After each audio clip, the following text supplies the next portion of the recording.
This is Whether or Not. All right, welcome into this Thursday episode of Whether or Not, October 24th. Hopefully it feels a little bit more smoother today. I know we were excited for yesterday, and of course we still got plenty to talk about. Quiet weather pattern though for a launch of a weather show. Yeah, it certainly is. Not a whole lot to talk about. Let's talk about the three things though that we are tracking here on this Thursday. We are still searching for some much needed rainfall. Yeah, we have one small chance it's going to come in on your Sunday. We've been giving you the first alert to that. Not looking like much, and we'll get to it here in a second. But also, Halloween now 1 week away. 1 week from today, we'll be checking out that Halloween forecast. Let's talk about that rainfall or the lack thereof, though. We have now bumped up another notch, 27 days without consecutive rainfall here in the Grand Strand, without measurable rainfall, and not really looking too good. That has now bumped us up. We are tied now at 9th place at 27 days, tying 27 days back in 1968. And fun fact too about climate data, when you tie, it is the most recent year that gets bumped up. Yep. You learn that obviously, and you'll notice that we'll more than likely surpass that and keep climbing. New drought monitor also coming in this morning. We were expecting this, and here's the worst part. Even if we do get a little bit of rain on Sunday, this is only going to worsen into next week. Yeah, it is, because we're not seeing any signs of any widespread rain anytime soon. 8% of South Carolina, especially just to our south down across the low country, now included in a moderate drought conditions, and we'll likely, as you mentioned, see that start to expand as we head into next week, as the opportunities for rain are pretty slim. Yeah, and take this with a grain of salt. These are the Euro and GFS. We use these a lot. These are the models that don't really do great with high resolution data. So when we're pinpointing, yeah, there's the potential there. I don't think it's going to be as much as these models are spitting out over the next 7 days. I'd be willing to put money on the fact that we don't get 0.2 of an inch of rain in Myrtle Beach on Sunday. And even at best, again, that is our only chance of any rainfall, at least through the next 10 days. That's bad news because we need the rain, but it's really good news for all the events going on around town. Yeah, how about this? I was looking up some of the events. Surf City Dunes Classic. This is put on big surf community, and it's growing. They start tomorrow, and they're going to continue there. I will tell you, 60s, though, when surfing on Sunday. Sounds a little chilly for me. Yeah, and also going to be a bit on the gusty side Sunday as well. We also have one that I'm interested in now. I didn't even know about this one, Surfside Beach Meatball Challenge. Yeah, this sounds fantastic. It's all for charity. It goes from 11 to 2. It's restaurants and locals coming together for the Meatball Challenge cook-off. I might be in Surfside on Saturday. No doubt. And maybe I'll start at the Meatball Challenge and then head down to the I Love Seafood Fest. Yeah. I love seafood. Yeah, this is fantastic. I've went 1 year and it is so good. If you've never been, fantastic stuff. And once again, local restaurants. I don't know if it's still as big as it was, but I can guarantee you they'll have a good crowd with the weather. Yeah, absolutely. No doubt about it. So let's talk about that Halloween forecast. Look at that grumpy cat. I know, look at that grumpy cat. Reminds me of some of the people we have here on our staff here for Whether or Not. There's that Halloween outlook. It is looking mild, no doubt about it. Temperatures into the upper 70s. Then as we head into trick-or-treating time, no need for a raincoat, no need for a jacket or a sweater to cover up those costumes. It is going to be mild, and we can say that with really high confidence that it's looking mild and dry. And you know what? You look over the past 5 to 10 years of Halloween, we've had temperatures in the 80s, we've had humidity, we've even had rain. So this is good. Music to our ears. Speaking of Halloween, let's have some fun here, shall we?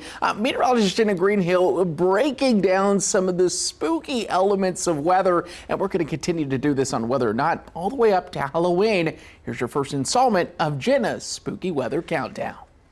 Well, during the Halloween season, fog can especially be creepy and a little bit spooky.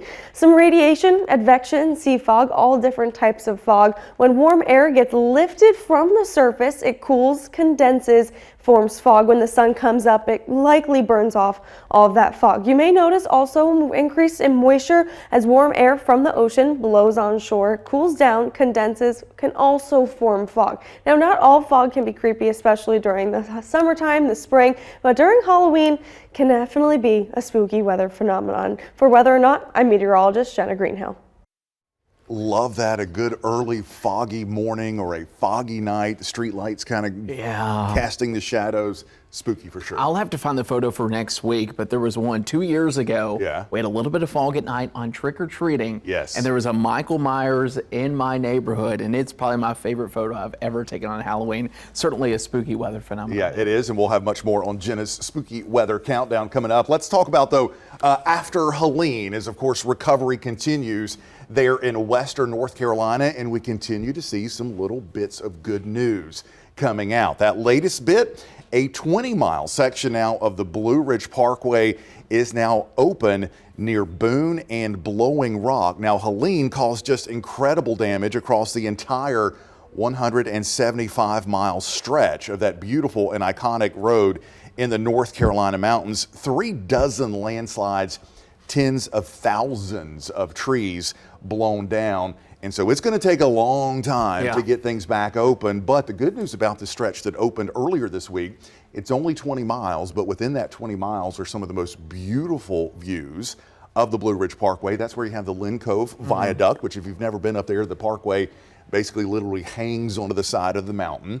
You also have access to Grandfather Mountain from that part of the Blue Ridge Parkway, which also just reopened yesterday. So it's all these little bit by bit. We're getting some better news out of the mountains. Some of the more iconic spots that you get a photo are in those 20 miles that are going to be open. Right. And here's the best part. There's still foliage if you want to see it. There is. It's in the valleys, not as much on the mountaintops, especially with some of the wind, but it's good to know that we're getting a little bit more toward normal there. Yeah, things are definitely getting a little bit back towards normal, at least piece by piece. Speaking of Helene, let's talk about the tropics and what we have going on out there with your tropical update. And we mentioned this yesterday, and there's still really not a whole lot going on. You can see that big swirl off the mid-Atlantic coast. That is what used to be Oscar back over the weekend.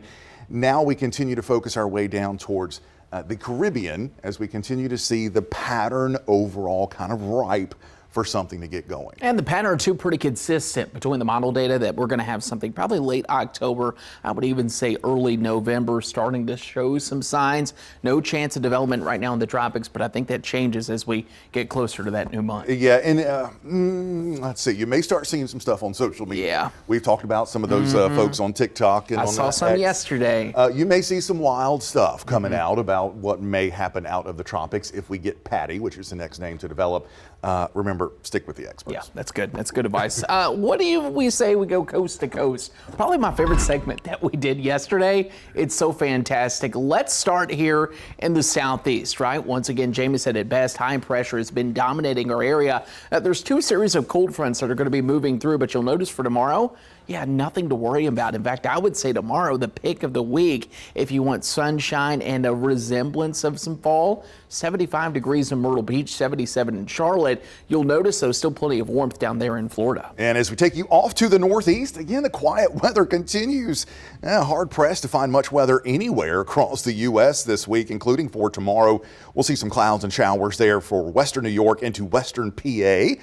But overall, things are looking quiet and also certainly looking quite mild. A little bit cooler there, as we do have some of the cooler temperatures that it will eventually make their way here by Sunday, creeping into the northeast for Friday with those highs tomorrow, generally into the 50s for New England, working their way into the lower 60s as you get down towards the big cities, New York, Philadelphia, down to Baltimore and D.C. But fires have also been an issue here across parts of the Northeast. Yeah, this is actually containing, once again, crews making progress up there in Berlin, Connecticut. Unfortunately, one firefighter was killed from this. Helicopters, you could see, working hard, along with the National Guard arriving today. Those first responders have about 70 people on the ground hiking the steep and rocky mountain there in Connecticut. And it's not only the Northeast, but even the Midwest could desperately use some rain, as they've also been dealing with the nonstop wildfires. And the question is, when will they get the rain to end that threat? And it's not looking optimistic. Future radar from Ohio to Indiana, all the way into Minnesota, the Dakotas, Nebraska, Kansas. Yeah, not much of anything.